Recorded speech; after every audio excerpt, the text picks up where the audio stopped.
Bonjour. Ah, voilà, l'enregistrement est lancé. Bonjour Anna, Jamila, Savané, Aminata Sissé. Bonjour. Bonjour. Bonjour. Bonjour. Je suis ravie de partager avec vous cette prochaine heure. Donc, on a de 11h à midi, à peu près 1 heure de temps pour parler un peu de suivi-évaluation. Pour la petite présentation, mon nom est Kewekan, Madame Si.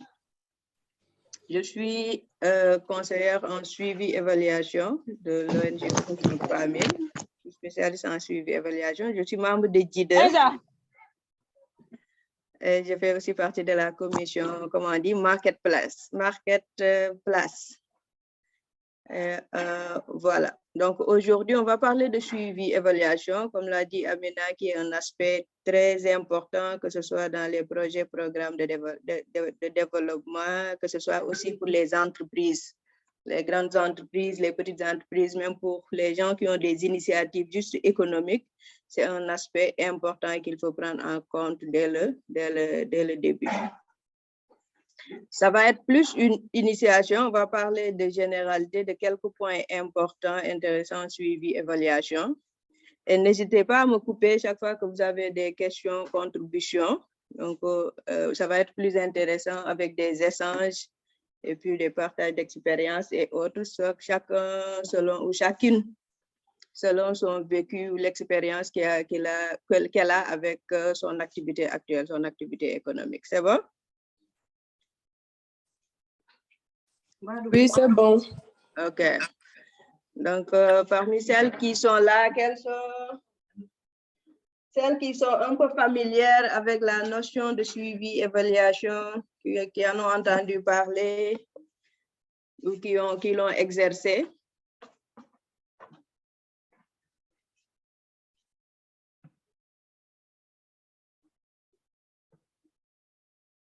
Voilà.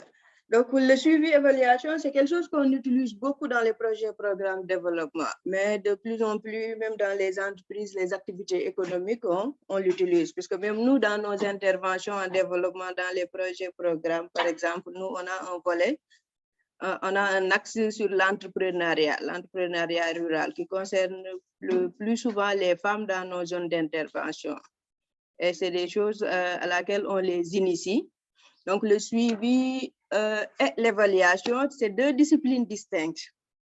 Mais pour les besoins du travail, on les regroupe. On parle de suivi, on parle d'évaluation, mais c'est deux dimensions séparées qu'on fait ensemble. Donc, c'est quelque chose qui peut aider à la gestion des projets, des programmes, à la gestion des entreprises et qui peuvent nous permettre d'améliorer la manière dont on atteint les résultats. Donc là, on ne parle plus de l'atteinte seulement des résultats, mais même comment on s'y prend pour atteindre les meilleurs résultats possibles ou des résultats beaucoup plus durables ou pour toucher le maximum de personnes possible. Donc, c'est à ça que nous aide le suivi et l'évaluation. Donc, si on ne le fait pas, souvent, ça peut être difficile de savoir est-ce que ce qu'on a prévu, on l'a réalisé de la meilleure des manières, on l'a réalisé, par exemple, en économisant sur les coûts, ou au finish, on l'a réalisé, mais ça nous a coûté plus cher en termes de temps, ça nous a coûté plus cher en termes de ressources. Donc, tout ça, c'est le suivi. Ça peut aider un peu aussi à l'optimisation de nos ressources pour atteindre les résultats qu'on vise. On le fait souvent aussi pour des besoins de redevabilité, de réalisation des résultats escomptés. Sur la base des faits, des données, on collecte, on analyse des données au fur et à mesure. Donc, pour avoir vraiment des preuves, comme on dit. Si on doit prendre des résultats, des décisions, ça va être des décisions factuelles. C'est comme ça qu'on appelle dans le langage. Donc, c'est-à-dire des résultats basés sur des preuves. On a quelque chose qui justifie qu'on doit prendre certaines mesures, qu'on doit prendre certaines décisions, qu'on doit changer notre stratégie. Donc, pourquoi on doit le faire? Ce n'est pas parce que, par exemple, si dans les projets, programmes, on a le bailleur qui nous l'impose, ou si on est entrepreneur, on a la structure qui nous accompagne, qui nous finance, qui nous l'exige. Non, on doit le faire d'abord pour nous-mêmes, pour améliorer notre entreprise, pour mieux gérer nos projets, programmes d'abord, avant de le faire pour les bailleurs ou ceux qui nous encadrent. Donc, c'est quelque chose que ça doit être d'abord une initiative personnelle ou une initiative de l'organisation avant de répondre aux exigences du bailleur.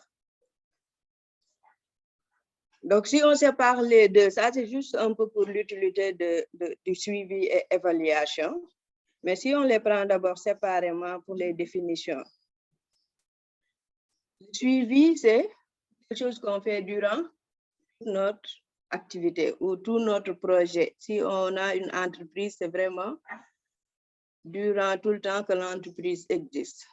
Systématiquement, on collecte, on analyse les informations pour suivre les progrès. Donc, les progrès, c'est par rapport à ce qu'on avait prévu et ce qu'on avait planifié. Ça nous permet d'identifier les tendances, les schémas et d'adapter, comme je l'ai dit, nos stratégies. Donc, le suivi, vraiment, ça accompagne l'activité. Si on a, par exemple, dans le cadre de cette initiative IFUO, la partie qui est liée avec Guideur, on a des sessions de formation qui sont planifiées, tout ce qui est renforcement de capacité, par exemple. Et puis, on commence dès le démarrage, même avant le démarrage de l'activité, on planifie comment on va faire le suivi et puis on fait le suivi chaque fois qu'il y a une action, on collecte les informations, on les analyse. Donc, ça va nous permettre, par exemple, à les sessions passées, d'avoir les taux de participation, les niveaux de participation, les niveaux de satisfaction après chaque session. Donc, ça, c'est un suivi, c'est ça le suivi. L'évaluation, par contre, c'est quelque chose qu'on fait à des moments donnés. L'initiative peut durer 1 an. On commence par une petite évaluation pour voir les besoins ou autres, où est-ce qu'on s'en va.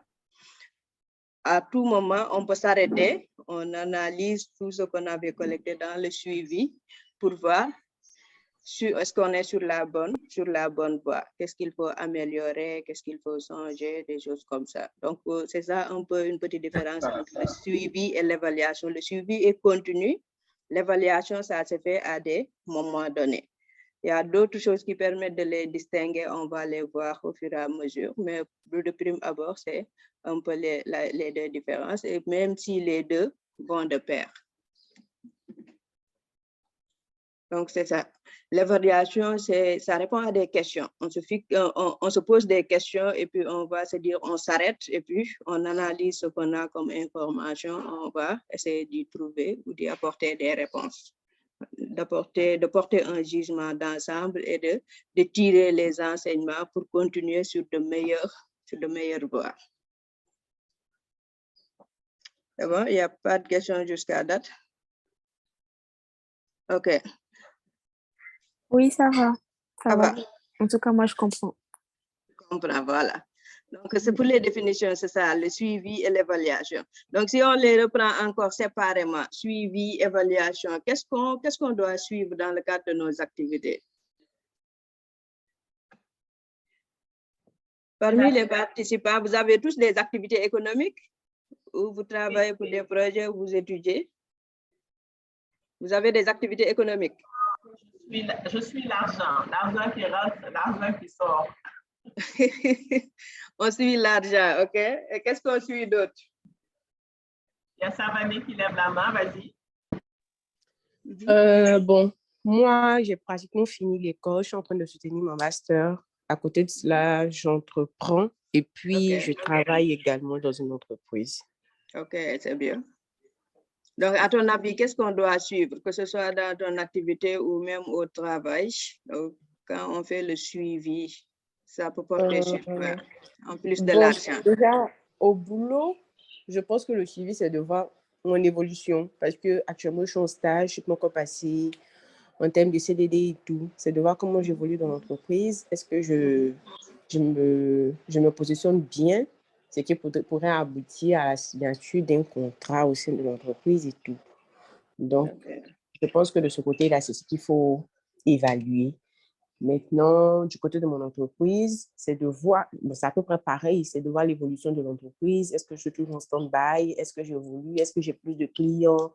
Est-ce que les clients sont satisfaits ou pas? Donc, c'est ce genre de choses-là, je pense.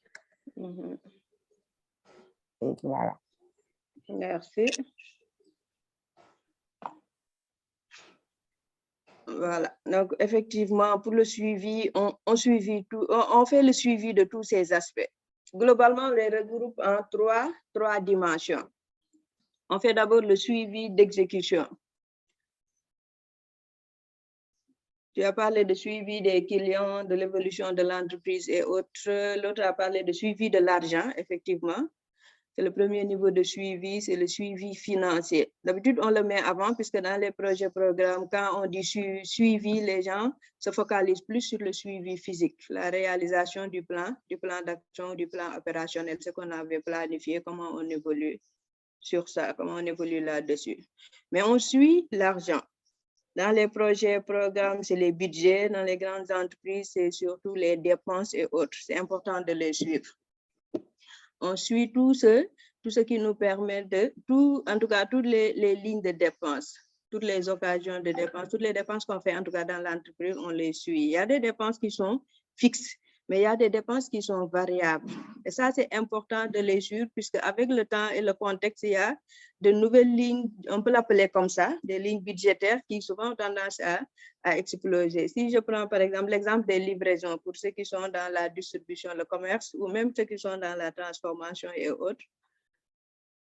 Et avec la facilité maintenant, je ne sais pas pour les autres pays, mais au Sénégal, par exemple, on a des livreurs. Donc, tu t'assois chez toi, tu appelles le livreur, il t'amène ta commande. Même si on achète dans les autres régions, on paye le transport, ça arrive à un point de destination, ça peut être la gare routière et ailleurs, ou l'aéroport ailleurs, tu payes le livreur.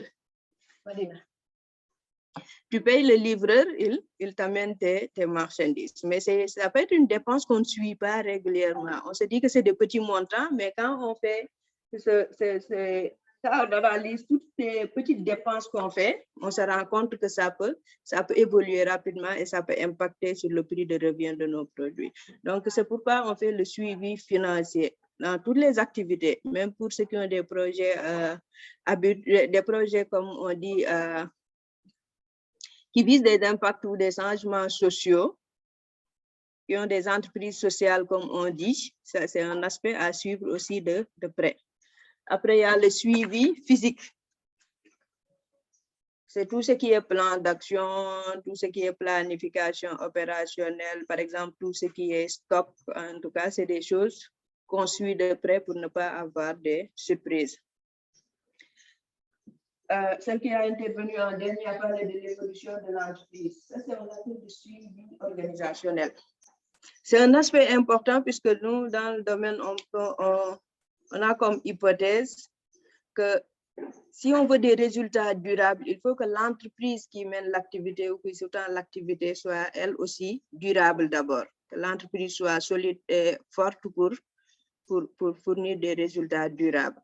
Et c'est valable pour une entreprise, même les grandes entreprises, il y a le suivi organisationnel. Tout ce qui touche à l'organisation, il faut le suivre.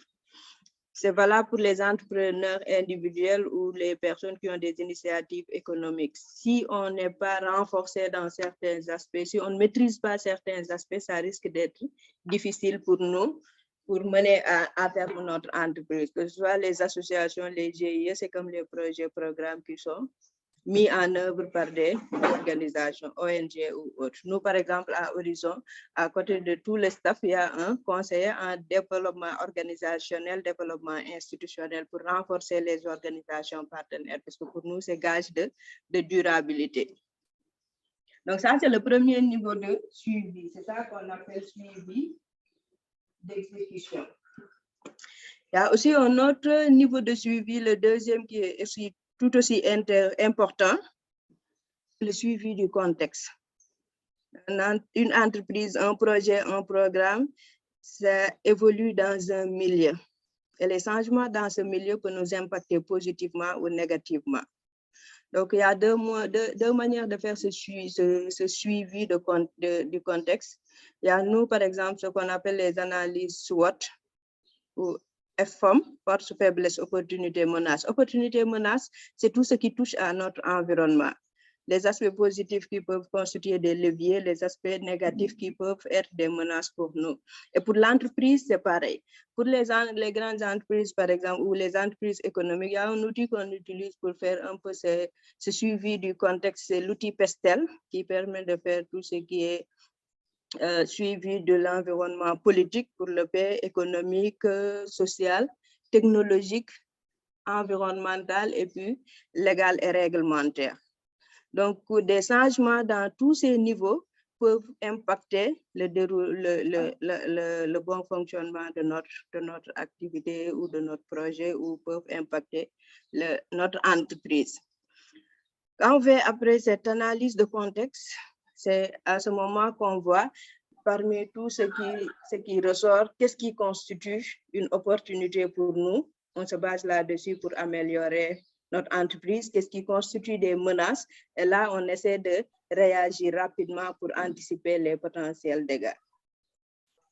Donc, s'il y a par exemple un décret qui sort qui concerne les petites, les moyennes entreprises, c'est de voir rapidement comment on peut, qui offre des avantages, par exemple, comment on peut y accéder et se préparer pour que dès que c'est mis en exécution, on soit, par exemple, parmi les premiers bénéficiaires. S'il y a des changements au niveau des ministères, des directions ou des programmes qui appuient les entrepreneurs, donc c'est des décisions politiques souvent, mais qui peuvent impacter. Donc, c'est de voir aussi quelles mesures prendre pour que s'il y a des renteurs qui sont entrevus, comment les contourner ou comment régler notre problème avant. Donc, c'est vraiment quelque chose qu'il faut faire qui est tout aussi important que le premier niveau de suivi physique, puisque c'est des choses qui peuvent avoir des impacts vraiment forts sur notre entreprise ou sur notre projet. Le dernier niveau de suivi, c'est ce qu'on appelle le suivi des résultats. Je pense que c'est le suivi pour les entreprises, c'est le niveau le plus important, puisque c'est ça où on voit les résultats de nos efforts. Mais le résultat peut être positif, comme ça peut être négatif. Moi, il m'est arrivé des mois où j'avais un solde négatif dans mes activités économiques, où j'étais obligée de puiser de ma poche du salaire pour renflouer. Et c'est souvent des choses qui arrivent à beaucoup d'entrepreneurs. Donc, on suit les résultats. Que ce soit les résultats économiques, on veut tous qu'à la fin, notre bilan comptable soit positif avec plusieurs zéros. Donc, c'est des choses qu'on suit depuis, par exemple, le début de l'année. Chaque mois, on peut faire son compte d'exploitation et autres pour voir combien on a gagné ce mois-ci et chaque fois, voir comment l'améliorer. Les résultats, ça peut aussi être un changement. Nous, dans les projets programmes, on prend un résultat comme un changement puisqu'on est dans une approche GAR. Donc, c'est tout ce qui est effet ou impact induit par nos interventions. Là aussi, on les suit de près. On ne va pas attendre la fin du projet, la fin de l'année, ou le délai fixé par le bailleur pour analyser nos résultats, voir si on les a atteints ou pas, quel est le niveau d'atteinte. Ça, on le fait au fur et à mesure de la mise en œuvre. Donc, pour les entreprises aussi, c'est pareil. Donc, ça, c'est les trois types de suivi. Habituellement, c'est ça qu'on suit, quelle que soit l'intervention ou l'action qu'on mène, qu'elle soit économique ou sociale, c'est des aspects sur lesquels il faut prêter beaucoup attention. Après ça, il y a l'évaluation, les différents types d'évaluation. Qu'est-ce que vous connaissez un peu de l'évaluation? En vertu de ce qu'on a dit, un peu comme définition, comme utilité. On n'entend pas bien quand tu tournes la tête. C'était quoi la question? Ah, OK.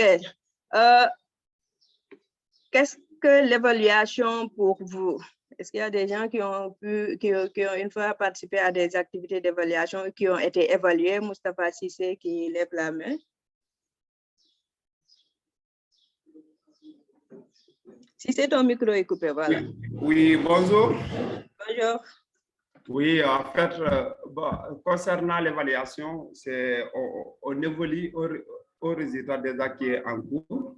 C'est-à-dire qu'une activité qui est déjà en cours, donc on veut faire l'évaluation pour voir tout ce qu'on a eu à dépenser ou bien à planifier ou également à organiser. Donc, l'évaluation se fait sur un moment spontané par rapport au suivi. Alors, quand on évolue, par exemple, les résultats, on est amené à savoir si le résultat a eu des effets ou bien des impacts. Maintenant, c'est à propos de ça, tout cet arsenal-là qu'on a mis en place, qu'on va essayer d'évaluer et voir si les résultats escomptés sont tombés ou pas, ou bien comment allons-nous faire encore pour pouvoir encore arriver à bout de ça. Voilà, c'est ça que je voudrais partager. Merci, Cissé. Merci beaucoup. Quelqu'un d'autre? Bon, il a abordé un aspect important. Effectivement, contrairement au suivi, l'évaluation, c'est quelque chose qui se fait à un moment donné. Donc, on se fixe un moment, on se dit qu'on s'arrête et puis on essaie de se poser des questions et d'y trouver et d'y apporter des réponses. Donc, l'évaluation, ça fait appel à des questions. C'est pour répondre à des questions bien précises. Et puis, on utilise aussi, ça fait référence à des critères, comme on dit dans notre jargon. L'évaluation peut se faire effectivement en cours, comme il l'a dit, mais ce n'est pas seulement le seul moment où on fait une évaluation.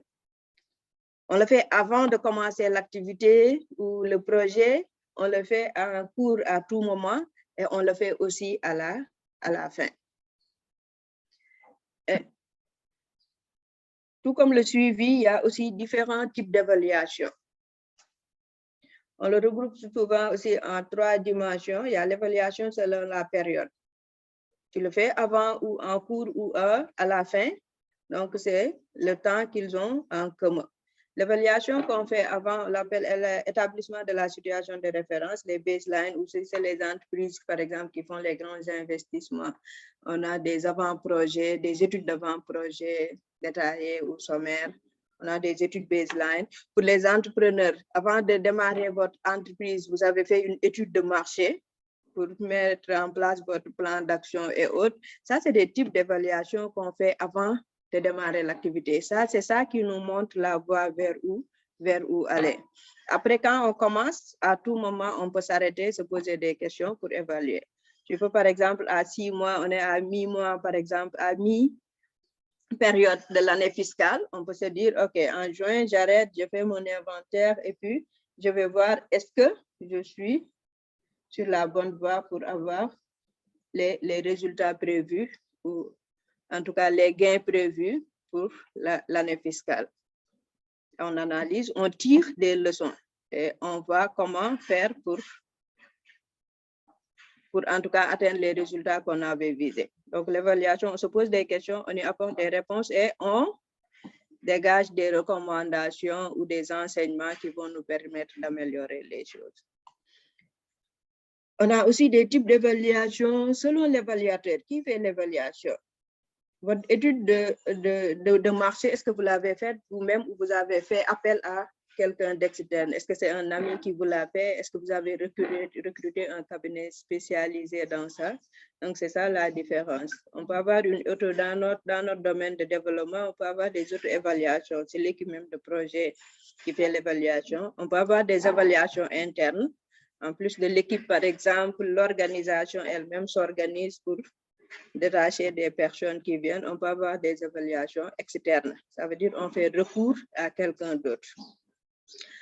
On peut avoir aussi des évaluations selon la finalité. Est-ce que c'est un début d'apprentissage ou est-ce que c'est pour voir vraiment ce qu'on a fait, ce qu'on n'a pas fait? Chez nous, ce qu'on appelle évaluation sommative ou formative. Formative, c'est tout ce qu'on fait durant la mise en œuvre. Même si on est appuyé par quelqu'un d'autre, c'est pour vraiment tirer des enseignements pour comment améliorer notre mise en œuvre. Donc, comme je l'ai dit, l'évaluation fait appel à des critères et des questions. En milieu de développement, il y a des critères spécifiques qu'on utilise pour évaluer. Et dans les entreprises, on peut aussi se fixer des critères. Ça peut être l'efficacité. Est-ce qu'on a atteint nos résultats? Ça peut être l'efficience qui fait appel aux facteurs ressources. Est-ce qu'on a atteint les résultats au meilleur coût ou dans des délais moyens? En tout cas, c'est tout avec une utilisation des ressources moyennes. C'est ça l'efficacité. Est-ce qu'on a, par exemple, si c'est les entreprises sociales, est-ce que nos résultats sont durables?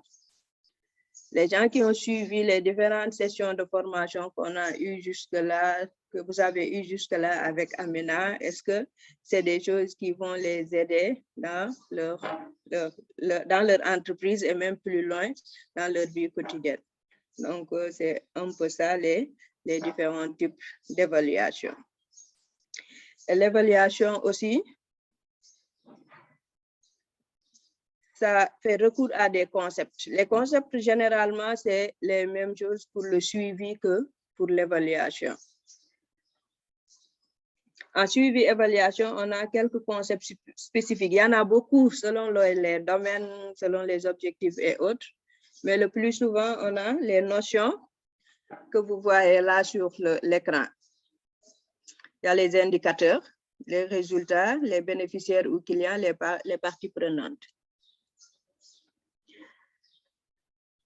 C'est quoi un indicateur pour vous? S'il y a des gens qui connaissent c'est quoi un indicateur, Amina, tu peux me faire signe pour le temps. J'arrive, je vois. Alors, il est 11h40. Oh, il me reste 20 minutes. OK, j'y vais rapidement pour qu'on puisse avoir un peu de temps de discussion. Donc, l'indicateur, c'est ce qui nous permet d'apprécier l'atteinte de nos résultats. On se dit qu'on a atteint notre résultat, comment savoir qu'on les a effectivement atteints? Ça peut être quelque chose de qualitatif ou de quantitatif. Quand on a, par exemple, la satisfaction des clients, ça, c'est un indicateur qualitatif. Mais quand on a, par exemple, quantité de produits transformés ou quantité d'articles vendus, montant de revenus obtenus, ça, c'est des indicateurs quantitatifs.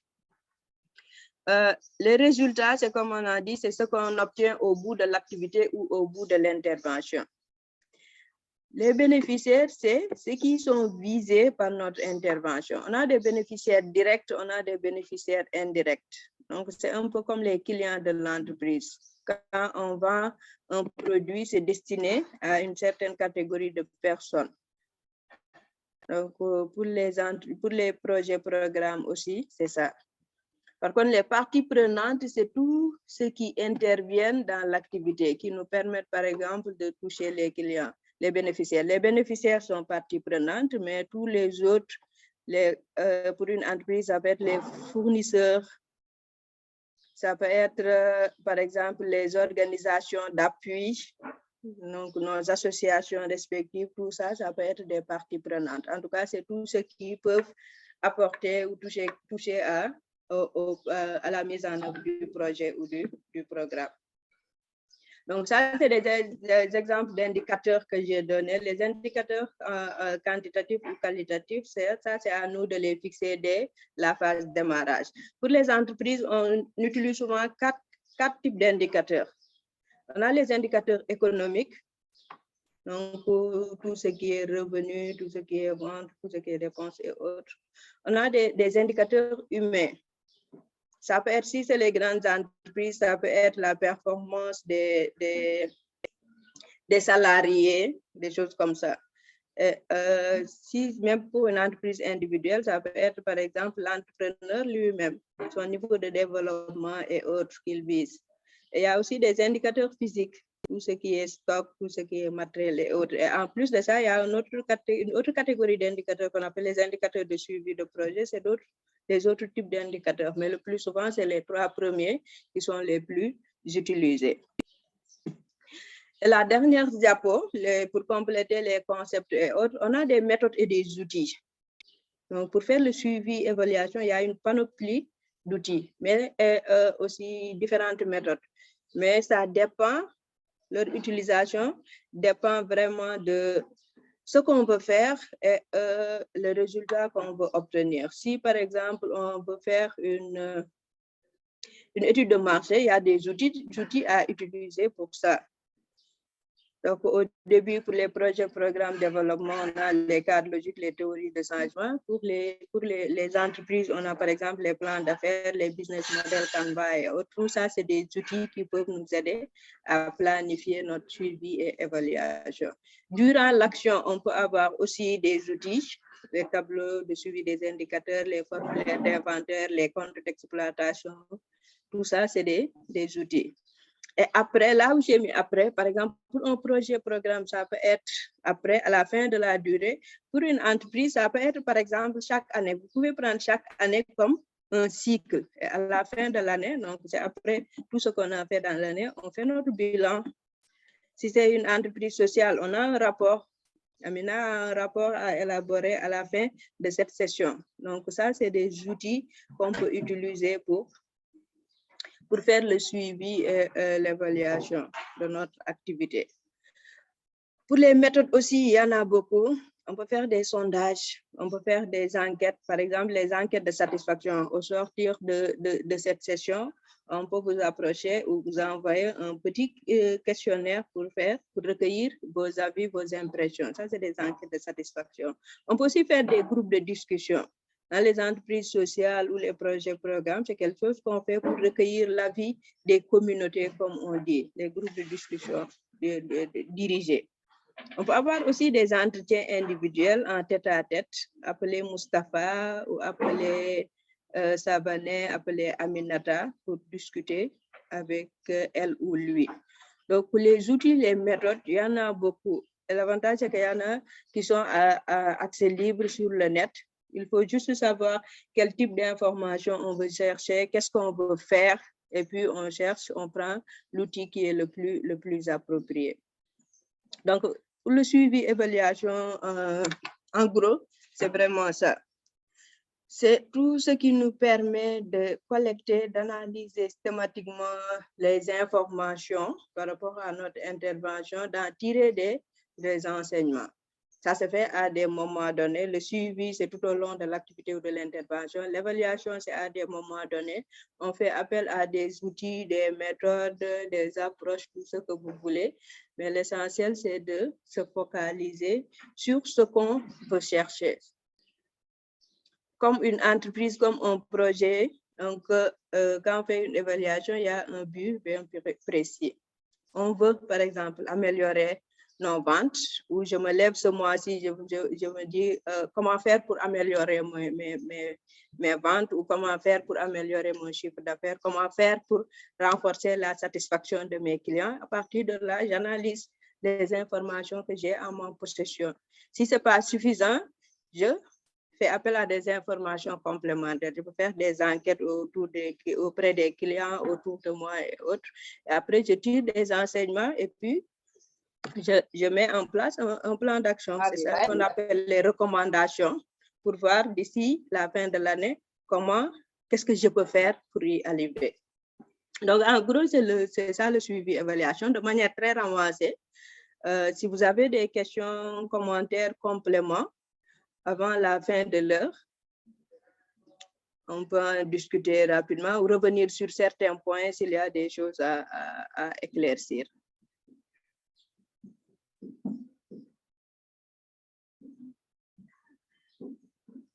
Vous n'avez pas de questions? Excuse-moi, mon micro était coupé. Merci beaucoup, Kévé. Moi, la question que j'ai, c'est comment on fait en réalité pour savoir quels sont les bons indicateurs à suivre? Je t'explique. Souvent, j'essaye de trouver une méthode simple. Bon, là, ça va être plus dans le cadre de l'entrepreneuriat ou autre, mais je trouve que parfois, c'est difficile de savoir. Donc, est-ce qu'il y a des cadres qui vont dire, voilà comment on évalue cela? Pour les entreprises, tu as pris l'exemple des entreprises. On sait que, bon, l'argent, il faut suivre parce que la trésorerie, c'est important. On va nous poser des questions pour savoir combien d'argent on a mis, si jamais on veut un investissement. Et nous aussi, c'est important de suivre pour savoir est-ce que l'activité est vraiment rentable. Une erreur que je vois souvent auprès des entrepreneurs, par exemple, c'est de se dire au début, ils vont pas suivre ils vont pas se payer de salaire et tout ça. Et après, l'activité n'est pas rentable, mais on ne se rend pas compte forcément. Donc, est-ce qu'il y a des alertes? Est-ce qu'il y a des signes qui doivent nous permettre de dire « Ah, attention, il faut regarder ». Donc, c'est plus ça ma difficulté, moi. Comment savoir vraiment ce qu'il est important de suivre? Voilà, merci Amina. Ça, c'est un problème qui revient souvent, très souvent, même nous dans notre domaine. Nous, la règle de base qu'on se fixe, c'est avant de définir l'indicateur, on voit par exemple les résultats qu'on vise. Si par exemple, au démarrage 2020, vous vous dites par exemple, je veux atteindre un certain montant de chiffre d'affaires. Après, il faut se fixer, comme on dit, on l'appelle des milestones ou des étapes intermédiaires. C'est ça qu'on appelle les résultats. Ça peut être les résultats attendus. Nous, on a dans nos projets une chaîne de résultats. Approche gare oblige. On a la finalité, l'objectif spécifique et les résultats attendus. Ça veut dire que les résultats finaux, on les sépare en étapes. Et après, pour chaque étape, là, tu te fixes des indicateurs. Et, pour définir aussi un indicateur, c'est tout un exercice. Tu vas voir, par exemple, si tu veux voir si ton activité est rentable. Tu peux voir tout ce qui entre, par exemple, dans l'activité, dans la réalisation de l'activité. D'accord. Tu peux les disséquer et aussi, comme les résultats, avoir aussi des indicateurs intermédiaires. Donc, ça peut être des indicateurs d'activité, comme on dit, les etc. et autres. Et à partir de là, tu as un ou deux indicateurs spécifiques pour le résultat visé. Et à partir des indicateurs intermédiaires, tu peux y arriver. Et puis, un indicateur, c'est comme tout ce qui est suivi, évaluation, ce n'est pas quelque chose qui est figé. On va définir des indicateurs. À la première évaluation, la première année ou la première occasion d'évaluation, on se rend compte que ça, ce n'était pas le meilleur indicateur pour suivre ce qu'on va atteindre. On peut le changer. Ou on a du mal à calculer l'indicateur, on l'a mal défini. On peut le changer, on peut le modifier. Donc, ce n'est pas quelque chose qui est fixe. Je sais que c'est un peu difficile. En tant qu'entrepreneur, j'ai le même problème. Pour me rendre compte que mon activité est rentable, plusieurs fois, je me fixe des indicateurs, je les change. Donc maintenant, je fais des indicateurs très simples, quitte à en avoir beaucoup. Okay. Je prends par exemple les ventes. Oui. Je fais le niveau de vente. Par exemple, je décortique après tout ce que j'ai dépensé. C'est surtout au niveau des dépenses que j'essaie de faire le plus de suivi. Parce que je peux faire des ventes, beaucoup de ventes, mais après, je fais des pertes. Oui, effectivement. Ouais. Là, je décortique. J'ai arrêté de faire, de me fixer des indicateurs de vente, ou pas de vente, des indicateurs comment on dit, de bénéfices depuis, je pense, depuis l'année passée. Je me focalise maintenant sur comment réduire, par exemple, mes charges fixes. Je mets, par exemple, taux de réduction, au niveau de réduction pas des charges fixes, on pourra réduire, des charges variables. Niveau, par exemple, d'optimisation de l'utilisation des différentes ressources, qu'est-ce que je peux faire? Au niveau de la boutique, au niveau de la boutique physique ou en ligne pour réduire mes ventes. Mais c'est vraiment quelque chose qui n'est pas figé, que tu peux modifier à tout moment, mais l'essentiel, le plus important, c'est essayer d'avoir des indicateurs simples et d'avoir des résultats intermédiaires. Tu peux avoir autant de résultats intermédiaires que tu veux et pour chaque résultat intermédiaire, lui fixer un ou des indicateurs et avoir seulement un ou deux indicateurs pour le résultat final. Ça peut aider. C'est pas ça qui résout complètement le problème, mais ça peut aider. D'accord. Alors, qu'est-ce que tu conseillerais? Quels sont pour toi les 5 principaux indicateurs à suivre quand on vient de démarrer son activité? Que ce soit parce qu'on vend des produits agroalimentaires, que ce soit parce qu'on vend des produits cosmétiques. Quels sont, selon toi, les principaux indicateurs? S'il n'y en avait que 5, quels sont les 5 qu'il faut suivre absolument pour éviter de faire des erreurs ou savoir qu'il est temps de prendre une décision? Bonne question, là c'est compliqué. Les autres, je repose la question d'abord à toute l'assistance. Est-ce qu'il y a des propositions?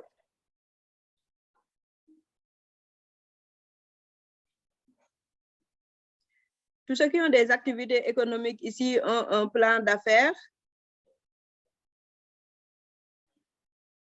Un business. Est-ce que vous avez un business plan? De le reste, les filles? Des business plans ou des BMC, business model Canva et autres.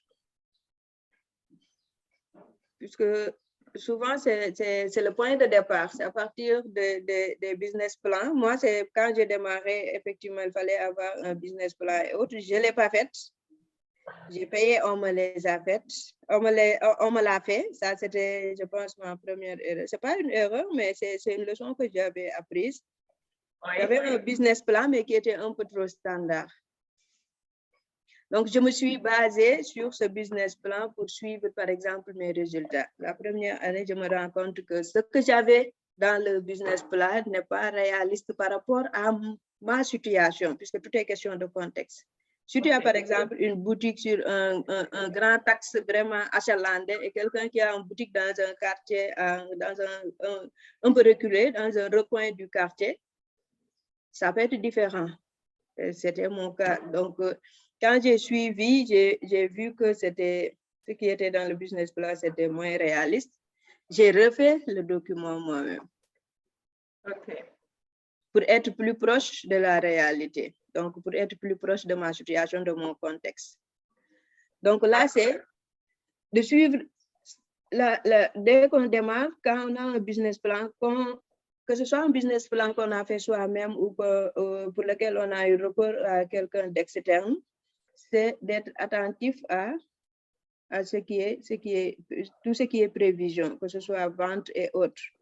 Après, de comparer avec nos résultats réels qu'on obtient. À partir de là, il faut encore rechanger, puisque quand on fait le suivi et l'évaluation, on a une base de référence. La base de référence, c'est comme on a dit en référence, c'est tout ce qu'on avait comme prévision. OK. Et pour les entreprises, c'est vraiment le business plan, le business model Canva. Donc, on peut suivre les ventes, on peut suivre les rentrées, mais ce qu'on peut suivre aussi, c'est tout ce qui est clientèle. Est-ce qu'on a de nouveaux clients ou c'est juste ceux qui sont dans le quartier ou les amis des amis? Ça, c'est un aspect qu'il faut aussi beaucoup suivre, en plus des ventes et autres. Très bien. OK. Quoi d'autre? La satisfaction des clients. OK. C'est important pour les entreprises. Absolument. Puisque en marketing, souvent, je ne suis pas spécialiste de marketing, on dit qu'un client satisfait, c'est la meilleure publicité. Absolument. C'est quelque chose à laquelle il faut prêter beaucoup attention. Est-ce que nos premiers clients continuent de revenir? Ou est-ce que quand quelqu'un vient une fois, ne revient plus? Et essayer de voir le pourquoi. Puisque si le produit est bon ou le service est bon, chaque fois que le client en a besoin, il peut revenir vers toi, il peut t'envoyer.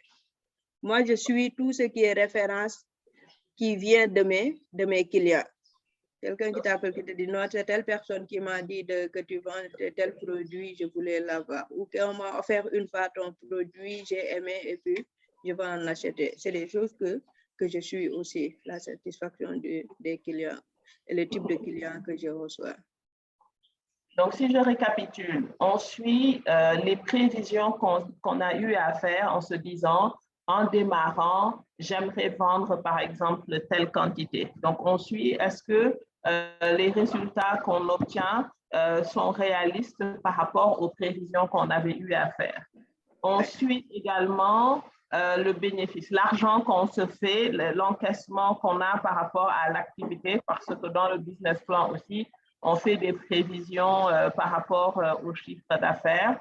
On suit également la satisfaction des clients pour justement pouvoir investiguer s'ils ne reviennent pas, pourquoi ils ne reviennent pas. Bien ça. Donc, on en a trois. Il y a aussi les dépenses cachées. Souvent, dans les business plans, on a tout ce qui est charge fixe et charge variable. Charge variable, ça peut être les produits, l'emballage, l'impression et autres. Mais souvent, il y a des dépenses cachées qu'on ne décèle pas tant qu'on n'a pas commencé l'activité. Quand je parlais tout à l'heure des livraisons, le coût final du produit, ça peut être élevé. Ça aussi, c'est des choses à suivre.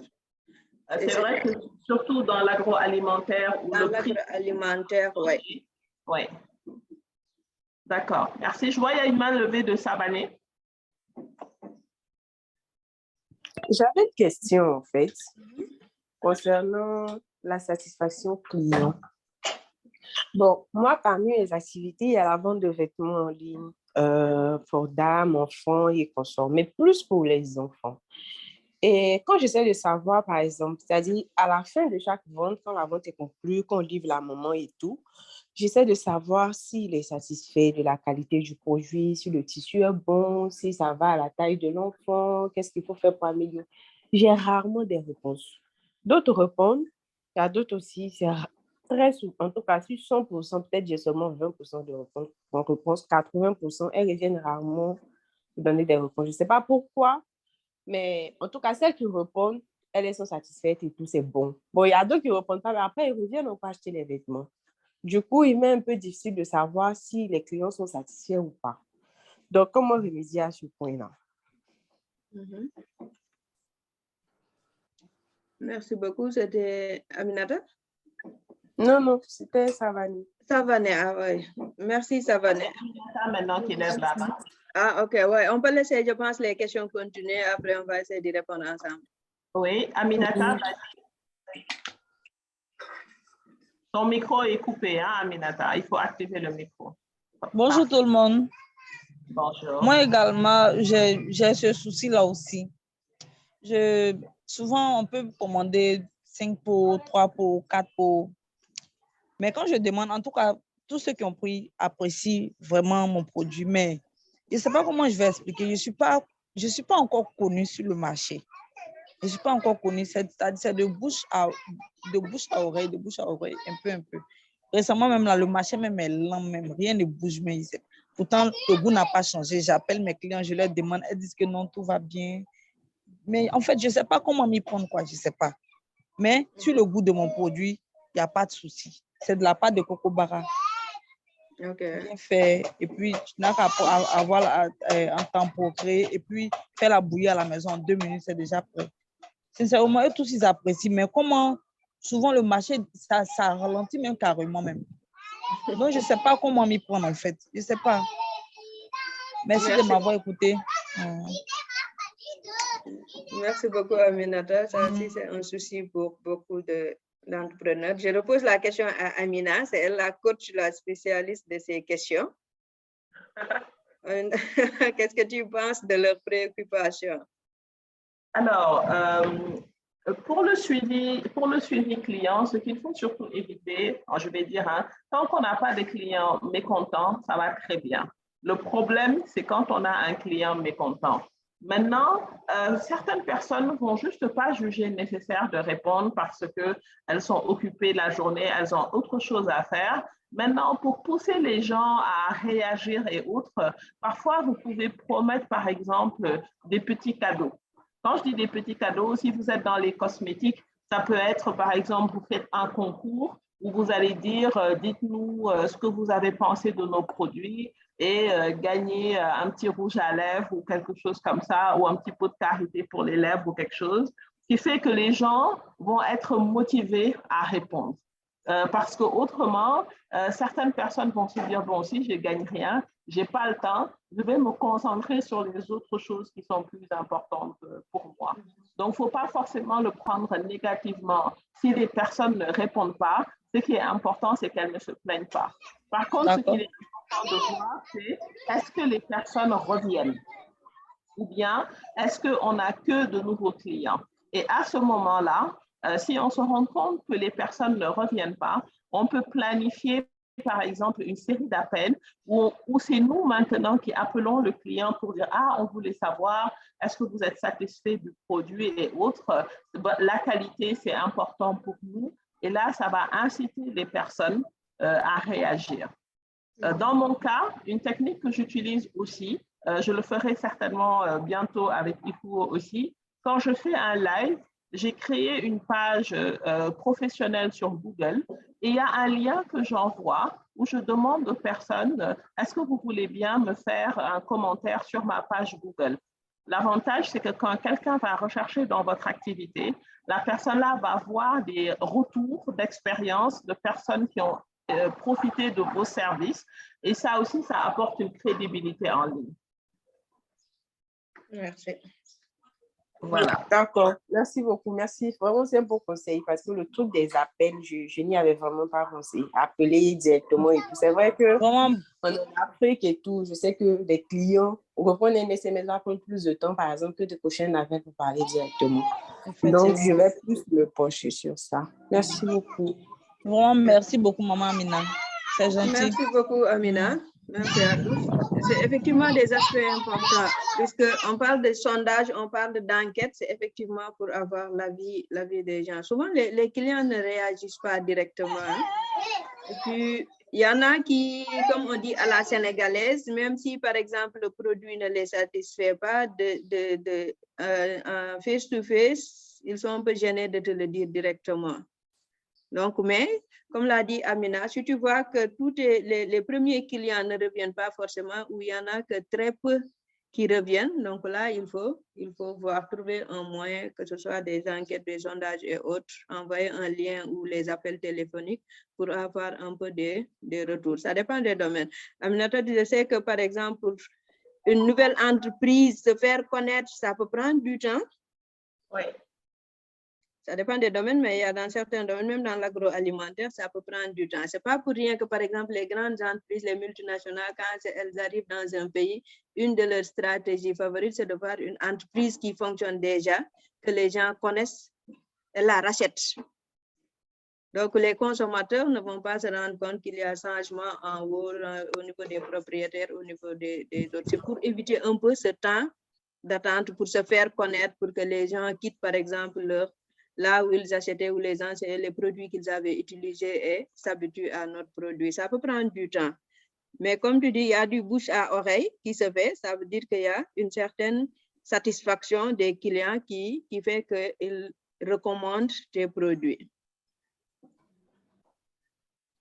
Mais c'est un peu compliqué, mais c'est là où le suivi et l'évaluation nous aident. Nous, on n'est pas spécialiste, par exemple, marketing ou coaching ou développement d'entreprise, comme par exemple Amina. Mais quand on analyse toutes nos informations, les clients nouveaux, anciens, ou le taux de retour, le nombre de clients qui reviennent chaque fois, quand on analyse nos informations de vente, nos informations par rapport à nos dépenses et tout, toutes les informations, en tout cas à notre disposition, c'est là où on fait recours à des spécialistes comme Amina qui peut nous dire, par exemple, il y a telle action qu'on peut faire pour développer son activité. Voilà, telle action qu'on peut faire, par exemple, pour améliorer ses ventes ou pour réduire ses dépenses. Donc, le suivi, évaluation, même dans les entreprises, on l'appelle, c'est des fonctions de soutien. Ça te permet d'avoir toutes les informations et puis d'aller voir les porteurs de décision et autres pour avoir, en tout cas, matière à travailler. Quelque chose sur quoi ils peuvent se baser pour changer de stratégie, pour prendre de nouvelles décisions et autres. C'est bon? Est-ce qu'il y a d'autres questions? On a épuisé notre temps de discussion.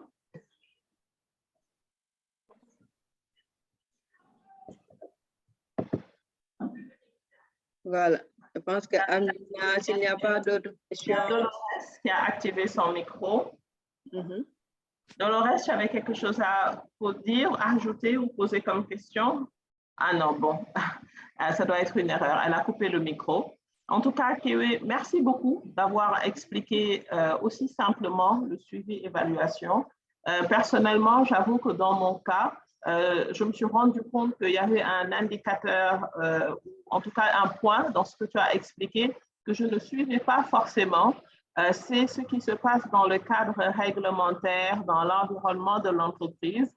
Et c'est vrai que ça peut avoir un gros impact sur l'activité. on peut soit découvrir des opportunités ou rater des opportunités. Pendant qu'on se parlait, j'ai rapidement écrit à une stagiaire pour lui dire, écoute, maintenant, chaque semaine, je veux une revue de la presse, une veille, radio et télé, pour voir s'il y a des nouveaux programmes ou des choses comme ça pour les entrepreneurs. Dans le cas du Sénégal, hier, j'ai découvert ça par hasard parce que j'avais assisté à l'événement de Yacine. Il y avait un programme intéressant de l'ADPME. Quand tu t'inscrivais, tu recevais un remboursement. Et je me suis rendu compte qu'ils en ont parlé. Mais comme je ne suivais pas ces pages-là, si je n'avais pas été à cet événement-là, je n'aurais pas été au courant et je serais passée à côté.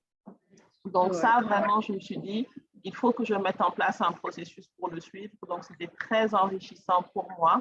Pour les autres aussi, j'espère que ça va vous ouvrir les idées et vous pousser à vous poser des questions de type qu'est-ce qu'il est important de suivre, qu'est-ce qu'il est important de regarder, parce que quand on se base sur des faits pour prendre des décisions, mettre en place des stratégies, c'est vraiment beaucoup plus simple. Amina, juste un petit complément. Pour le cadre réglementaire, je peux donner juste un exemple rapide. Tu sais, pour les noix de cajou, moi, je fais des stocks en période de forte production. On a un stock, avec mon mari, on constitue un stock et puis c'est ça qu'on fait transformer et couler durant toute l'année. Souvent, on fait nos achats entre Sokone et la zone sud. Oui. Après, pendant la période Covid, les prix étaient bas dans la zone sud. Donc, j'avais une sœur là-bas, c'est elle qui m'aidait dans les achats. Et à un moment, c'était quand le président a décidé d'injecter quelques milliards, 1 ou 2 milliards dans la filière Anacarte pour les appuyer. Oui. Dès que l'information est sortie au journal, le lendemain, j'ai appelé ma sœur pour lui dire qu'on accélère un peu les achats, puisque si le programme-là est mis en place, les gens risquent de ne plus bazarder. Mais c'est arrivé plus tôt qu'on le prévoit. Moi, je prévoyais, par exemple, pendant une semaine, essayer de trouver de l'argent pour faire des achats. Mais 2 jours après, elle revient pour me dire que au niveau des villages, les gens arrêtent de bazarder, puisqu'il y a les entrepreneurs qui sont dans la zone, ceux qui font les grands stocks et puis qui vendent aux Indiens, ceux qui ont les magasins de stockage, qui leur disent qu'il y a l'État qui va leur envoyer des milliards, ils vont pouvoir tout prendre à des prix intéressants. Avec un moyen de 2-3 jours, un peu le marché a réagi. Les gens ont arrêté, par exemple, certains ont augmenté les prix d'office, d'autres ont dit qu'ils gardent les stocks en attendant que l'argent arrive et qu'ils trouvent de meilleurs prix.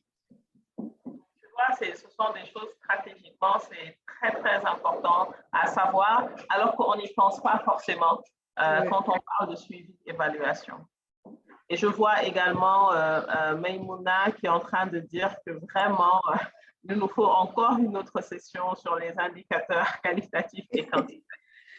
Maïmouna, non, ça c'est entre guillemets, il n'y a pas de problème. J'avais dit à Axel que pour le suivi, évaluation, même pour la gare, pour vous qui avez des entreprises sociales et autres, vous prévoyez une session selon mes disponibilités, je peux vous le faire. Le suivi évaluation à la gare, par exemple, nous, on a des modules de 2 week-ends pour la gare, de 2 week-ends. Si les gens de Djido sont intéressés, je peux faire des sessions plus synthétique, mais pas sur 1 heure. On peut prendre une journée, on échange sur tout ce que vous voulez. Super. Alors, je vais demander à tous d'activer la caméra justement pour alimenter le rapport d'évaluation qu'on va faire et dire que la session est bien tenue. Donc, s'il vous plaît, si vous pouvez allumer les caméras quelques minutes. Super, je vois Mustapha, je vois Savané, Aminata la souriante, Mohamed. Il y a Fatih et Magui qui n'ont pas leur caméra allumée. Yes, Fatih. Alioune Badara Goresso, Magui est là. Donc, gardez le sourire. Gardez ce magnifique sourire. Voilà. Alors, super. Merci beaucoup à tous pour la présence. J'ai raté le sourire de Moustapha, alors que Absa trouve tellement rare le sourire. Il y a Mohamed Gueye qui est là. On refait le sourire. Super. En tout cas, c'est moi qui vous remercie. J'espère que Merci, ça a été Kéwé. un tout petit peu utile. Si Merci, vous avez Arjuna. d'autres questions, C'était très n'hésitez pas. intéressant.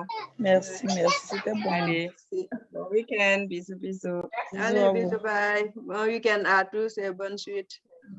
Bye bye.